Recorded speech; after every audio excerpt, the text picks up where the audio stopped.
Lalawigan ng Apayao at Abra, tumanggap ng pondo mula sa pamahalaan. Ang kabuang report mula kay Jonathan Llanes ng PTV Baguio live via phone patch. Magandang gabi sa iyo, Jonathan. Yes, magandang gabi, Rocky. Sa ikalimang araw ng paglalakbay ng Unity Gong Caravan sa Rihong Cordillera, na ipamahagi ng pamahalaan nasyonal sa mga lalawigan ng Apayao at Abra ang unang bahagi ng mga pondong naglalayong mapabuti ang pamumuhay sa mga lugar na ito na dating nakakaranas ng iba't ibang serye ng hidwaan o karahasan.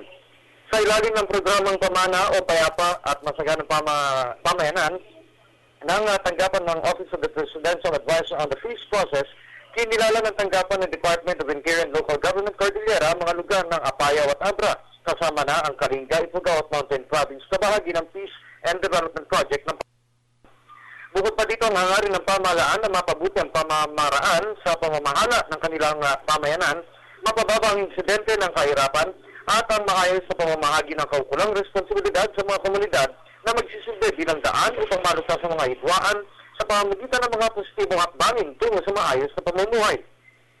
Maliban sa Pamana Project, iginawa din na pamahalaan sa dalawang lalawigan ng pondo mula sa Saling Tubig Program. Sa ilalim na nabanggit na programa, mabibigyan na ng pagkakataon ng mga kanilang ang mga kinikilalang mahihirap na city at munisipalidad na magkaroon ng maayos at epektibong sistema ng patubig. Hangat din itong ganap ng mapigilan ang paglaganap ng mga sakit mula sa maruruming tubig na pumipinsala sa mga mamamayan o ang mga sakit na tinaguriang waterborne diseases. Samantala, nakatakda na magtuo ang Unity Gong Caravan sa lalawigan ng Benguet bukas mula dito sa lalawigan ng Abra na sa namang huling yugto ng paglalakbay sa Rihong Cordillera, isang araw bago ipagdiwang ang ika-26 na taon na pagkakatatag ng Cordillera Administrative Region. Mula dito sa lalawigan ng Abra para sa Telebisyon ng Bayan, Jonathan Llanes.